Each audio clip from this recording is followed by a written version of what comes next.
Assalamualaikum warahmatullahi wabarakatuh. Salam sejahtera bagi kita semua. Kami di sini merupakan kelompok 2 yang mana kami akan membahas mengenai jenis-jenis bahan ajar.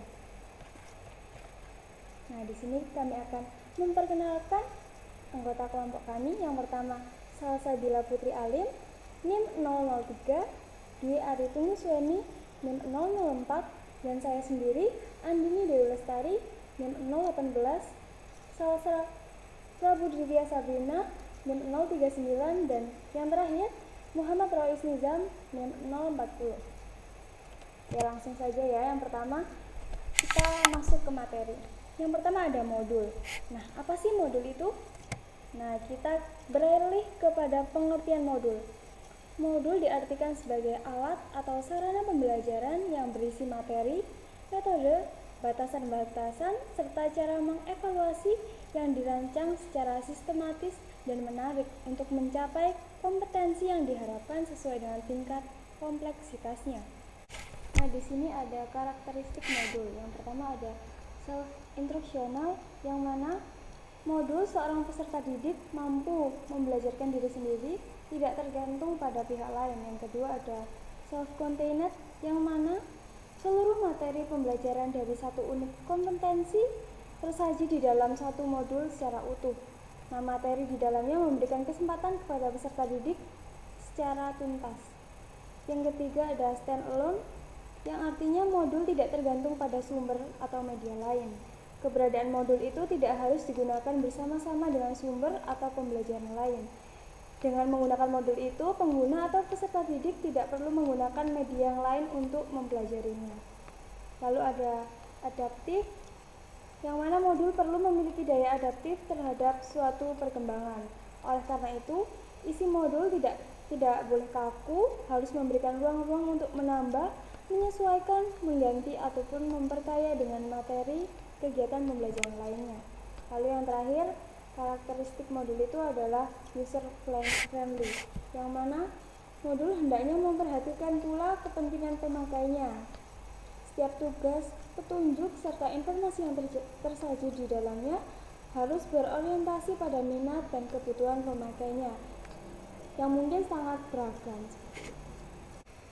Kriteria modul yang baik. Yang pertama ada modul harus menarik minat dan memotivasi para peserta didik, misalnya dengan memuat ilustrasi yang menarik dan bahasa yang sesuai dengan tingkat kognisi mereka. Yang kedua ada modul harus menghindarkan konsep-konsep yang samar dan sudut pandang yang jelas. Kemudian yang terakhir yaitu modul harus dapat menghargai perbedaan-perbedaan pribadi para peserta didik pemakainya. Selanjutnya yaitu ada komponen-komponen modul.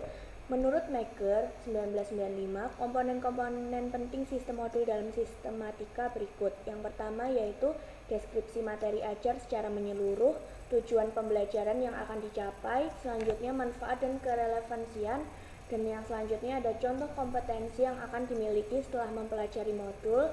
Yang kelima ada materi ajar, yang keenam ada latihan, tugas, studi kasus, dan yang terakhir ada refleksi dan umpan balik.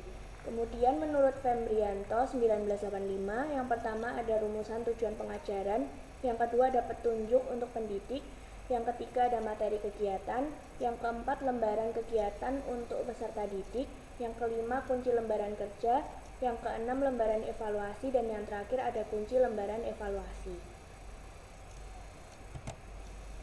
Kemudian ada komponen-komponen modul yang lainnya, yaitu ada pendahuluan berupa tujuan pembelajaran, yang kedua uraian berupa penggunaan fakta, konsep, prinsip, prosedur terkait kompetensi dan dasar tertentu, yang ketiga ada bentuk visual berupa tabel, format, bagan, peta, serta gambar, yang keempat ada petunjuk kegiatan, yang kelima ada latihan, tugas, dan studi kasus, yang keenam ada rangkuman, dan yang terakhir ada tes formatif. Yang selanjutnya adalah langkah-langkah penyusunan modul. Langkah-langkah penyusunan modul yang pertama yaitu analisis kebutuhan modul.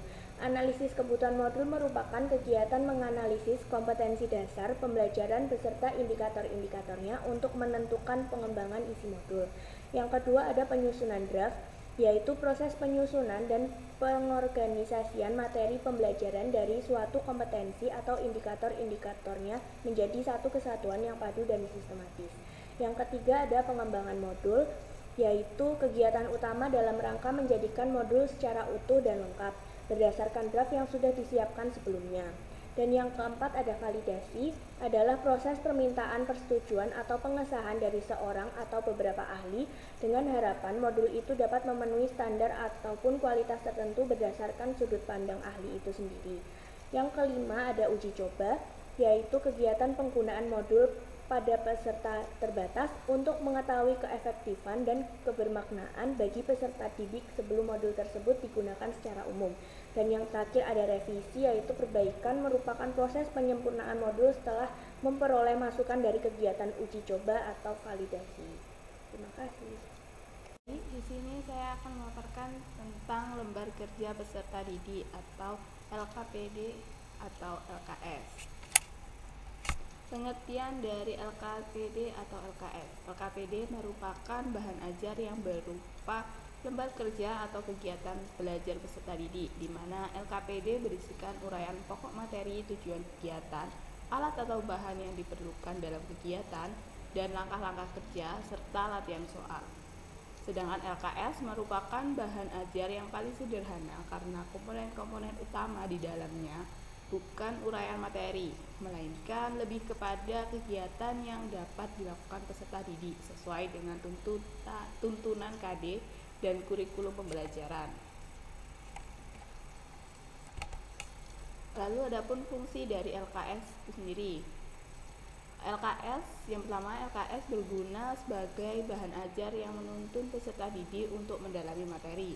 Yang kedua, peserta didik dapat mengemukakan pendapat dan mampu mengambil kesimpulan dari pembelajaran.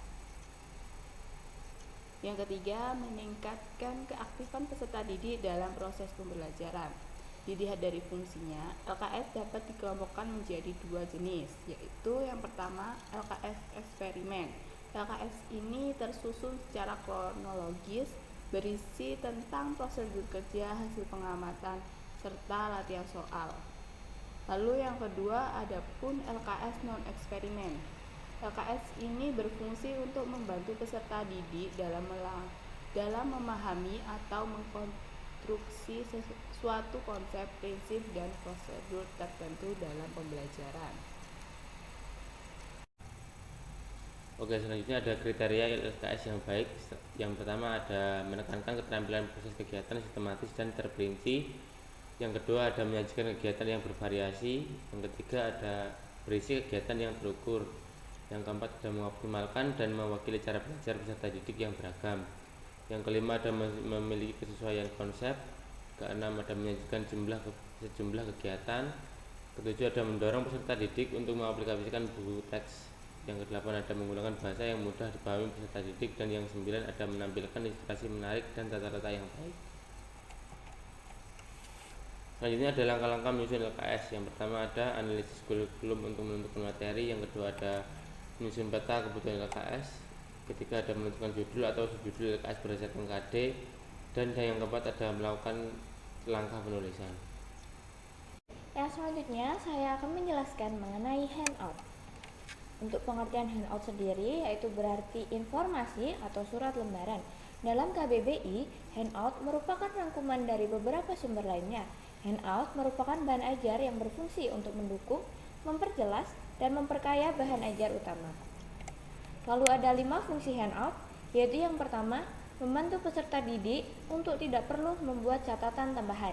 Yang kedua, yaitu sebagai pendamping dan pengayaan dari penjelasan guru. Yang ketiga, sebagai salah satu rujukan untuk peserta didik. Yang keempat, untuk memudahkan di dalam mengingat dan memahami materi pembelajaran utama.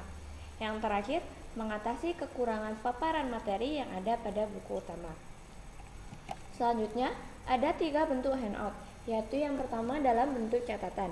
Dalam bentuk catatan ini, handout berisikan konsep-konsep, prinsip, gagasan pokok tentang suatu topik yang akan dibahas. Yang kedua, dalam bentuk diagram. Dalam bentuk diagram ini, handout akan menyajikan bagan, sketsa atau gambar, baik yang dilukis secara lengkap maupun yang belum lengkap. Lalu yang ketiga ada dalam bentuk catatan dan diagram. Dalam bentuk yang ketiga ini merupakan gabungan dari bentuk pertama dan kedua. Selanjutnya ada langkah-langkah penyusunan handout, yaitu ada 4 langkah. Yang pertama, kita harus melakukan pemerataan KD untuk pengembangan per unitnya. Yang kedua, kita harus mengumpulkan berbagai referensi sesuai dengan kebutuhan KD. Yang ketiga, kita harus mengembangkan handout berdasarkan pemetaan KD dan memanfaatkan referensi yang ada. Dan yang terakhir, kita harus melakukan review atau pengeditan sebelum handout diberikan kepada para peserta didik. Baik, sekian yang dapat kami presentasikan mengenai jenis-jenis bahan ajar. Terima kasih. Wassalamualaikum warahmatullahi wabarakatuh.